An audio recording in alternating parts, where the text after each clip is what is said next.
John Adams, who had come to know Reed in Philadelphia, described him as very sensible, amiable, even tender, and Washington felt much the same way.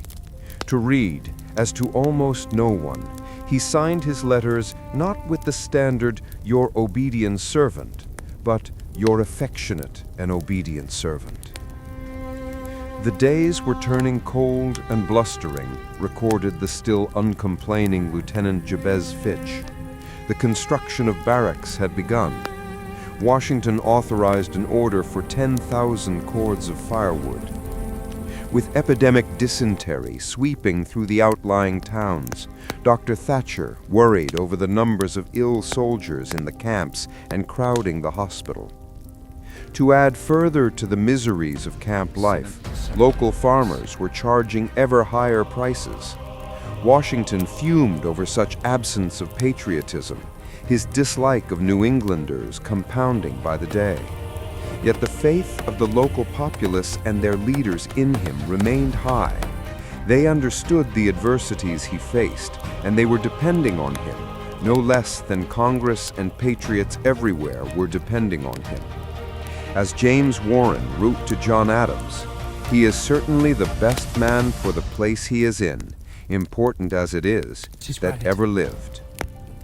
Adams, who was acutely sensitive to the differences between New Englanders and Virginians, having experienced firsthand in Congress the distrust many from the middle and southern provinces felt for New Englanders, had become gravely concerned about the damage to the cause such opinions and prejudices could have should they get out of hand.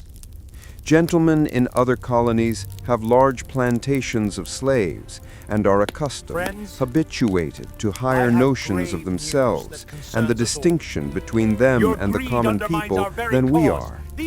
I dread the consequences of this dissimilitude of character, and without the utmost caution on both sides, and the most considerate forbearance with one another, and prudent condescension on both sides, they will certainly be fatal.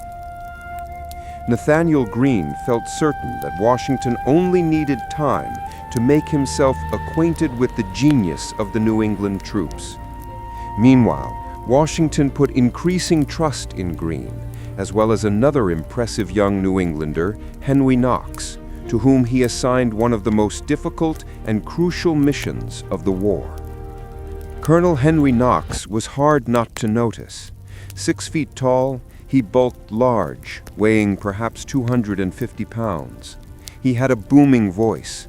He was gregarious, jovial, quick of mind, highly energetic, very fat but very active, and all of 25. Town-born in Boston, in a narrow house on C Street facing the harbor, he was 7th of the 10 sons of Mary Campbell and William Knox, Scotch-Irish Presbyterians.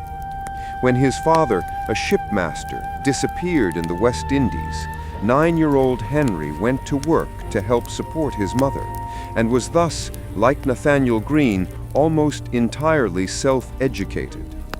He became a bookseller, eventually opening his own London bookstore on Cornhill Street, offering a large and very elegant assortment of the latest books and magazines from London. In the notices he placed in the Boston Gazette, the name Henry Knox always appeared in larger type than the name of the store. Though not especially prosperous, the store became a great resort for British officers and Tory ladies, a fashionable morning lounge, and its large, genial proprietor became one of the best-known young men in town. John Adams, a frequent patron, remembered Knox as a youth of pleasing manners and inquisitive turn of mind. Another patron was Nathanael Greene, who not only shared Knox's love of books, but also an interest in the military art. And it was thus, on the eve of war, that an important friendship had commenced. Knox read all he could on gunnery and tactics, and as Greene had joined the Rhode Island Kentish Guards, Knox signed up with the new Boston Grenadier Corps, enjoying everything about it, including the eating and drinking that went on. At about the same time, Knox suffered an accident, which, like Green's stiff knee, might have precluded service as an officer. On a bird hunting expedition on Noddle's Island in the harbor, his fowling piece exploded, destroying the third and fourth fingers of his left hand. In public thereafter, he kept the hand wrapped in a handkerchief. To complicate life, Knox had taken up the Patriot cause and fallen in love with the daughter of a prominent Tory. She, too, was a patron of the bookstore, a correspondingly plump, gregarious young woman named Lucy Flucker, whose father, Thomas Flucker, was the royal secretary of the province. "My charmer," he called her, and neither his maimed hand nor his politics deterred her ardor.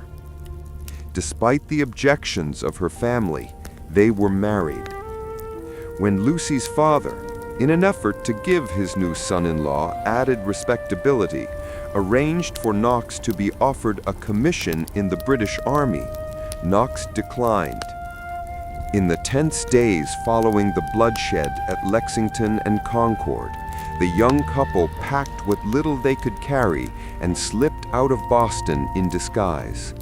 Lucy was never again to see her mother and father, who would eventually sail for England. Having settled Lucy safely in Worcester, Knox reported for service with General Artemus Ward, who assigned him to planning and building fortifications. "Long to see you, which nothing would prevent but the flattering hope of being able to do some little service to my distressed and devoted country," he wrote to her. Washington first met Knox while inspecting the defenses at Roxbury on July 5th, only 3 days after he had taken command of the army, and apparently he was impressed, while Knox thought Washington everything to be wished for in a commander. "General Washington fills his place with vast ease and dignity, and dispenses happiness around him," Knox wrote. He was called to confer at headquarters, and later, like Nathanael Greene, invited to dine with the general and his guests on several occasions. It was Henry Knox who first suggested the idea of going after the cannon at far-off Fort Ticonderoga on Lake Champlain, an undertaking so enormous, so fraught with certain difficulties that many thought it impossible. The capture of Fort Ticonderoga from the British by Ethan Allen, Benedict Arnold, and a handful of Green Mountain Boys earlier in May had been sensational news, but the fort and its captured artillery were abandoned. When Knox told Washington he was confident the guns could be retrieved and hauled overland to Boston, Washington agreed at once and put the young officer in charge of the expedition. Like nearly everyone, Washington enjoyed Knox's company. Probably he also saw something of himself in the large, confident, self-educated young man with the pleasing manners who had lost his father when still a boy and had done so much on his own, and who was so ready to take on a task of such difficulty and potential consequence. That such a scheme hatched by a junior officer in his 20s who had had no experience was transmitted so directly to the Supreme Commander, seriously considered and acted upon, also marked an important difference between the civilian army of the Americans and that of the British. In an army where nearly everyone was new to the tasks of soldiering and fighting a war, almost anyone's ideas deserved a hearing. By November 16th, Knox was on his way, accompanied by his 19-year-old brother, William, and with authority to spend as much as $1,000. "Don't be afraid," he wrote to Lucy. "There is no fighting in the assignment. I am upon business only." With the days growing shorter and colder, flocks of wild geese overhead grew in such numbers that orders had to be posted to keep the men from firing at them and wasting precious powder. Every officer that stands an idle spectator and sees such a wanton waste of powder and doesn't do his utmost to suppress the evil may expect to be reported, declared Nathaniel Greene. So great was the need to conserve powder that the morning gun, a camp ritual, was dispensed with. Spears were issued to the troops to be used in the event of a British attack. Every colonel or commanding officer of a regiment, read another of Greene's orders, to appoint 30 men that are active, bold, and resolute to use the spears in the defense of the lines instead of guns.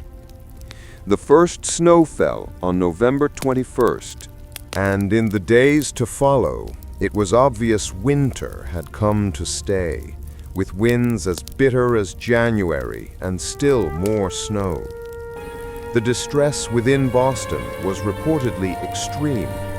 The British were cutting trees and tearing down old houses for firewood. Supplying the besieged city by sea had become increasingly difficult because of winter storms and American privateers. Food was in desperately short supply. The king's troops were said to be so hungry that many were ready to desert at first chance. Some of the redcoats said openly that if there were another action and they could get off under the smoke, they would choose the fresh beef side of the question. Men in their ranks were dying of scurvy. Worse, smallpox raged. Meanwhile, deserters from the American side were telling the British that Washington's army was tired and unpaid, that there was too little clothing to keep warm, and that most of the men longed to go home. A memorable story of an incident that occurred at about this time may or may not be entirely reliable, but portrays vividly the level of tension among the troops and Washington's own pent-up anger and exasperation. It was told years afterward by Israel Trask, the 10-year-old boy who had enlisted with his father and in whose eyes Washington seemed almost supernatural. A snowball fight broke out on Harvard Yard between 50 or more backwoods Virginia riflemen and an equal number of sailors from the Marblehead Regiment. The fight quickly turned fierce, with biting and gouging on the one part, and knockdown on the other part with as much apparent fury as the most deadly enmity could create, according to Trask. Hundreds of others rushed to the scene. Soon, more than 1,000 men had joined in a furious brawl. Then Washington arrived. I only saw him and his colored servant, both mounted, Trask remembered. With the spring of a deer, he leapt from his saddle, threw the reins of his bridle into the hands of his servant, and rushed into the thickest of the melee with an iron grip, seized 2 tall, brawny, athletic, savage-looking riflemen by the throat, keeping them at arm's length, alternating shaking and talking to them.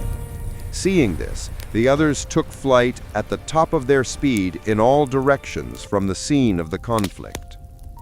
If Trask's memory served, the whole row, from start to finish, lasted all of 15 minutes, and nothing more came of it. On November 25th, the British sent several boatloads of the ragged poor of Boston, some 300 men, women, and children, across the Back Bay, depositing them on the shore near Cambridge for the rebels to cope with. They were a heart-rending sight. Many were sick and dying, the whole in the most miserable and piteous condition, wrote Washington. According to one explanation, General Howe was making room in Boston for the reinforcements expected to arrive any time. But it was also said that numbers of the sick had been sent with design to spread the smallpox through this country and camp, an accusation Washington refused to believe.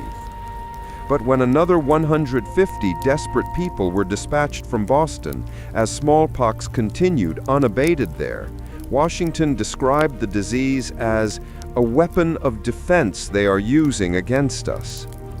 Nearly all his efforts and those of his senior officers were concentrated now on trying to hold the army together. The Connecticut troops, whose enlistments were to expire on December 9th, were counting the days until they could start for home. Nothing, it seemed, could change their minds. A stirring summons to renewed devotion to the cause of liberty, as strong and eloquent an appeal to the men in the ranks, the guardians of America, as had yet been seen in print, appeared in the New England Chronicle, signed simply "A Free Man." Not only did it celebrate the glorious cause, but it spoke of a break with Britain soon to come, and a future big with everything good and great when Americans would decide their own salvation.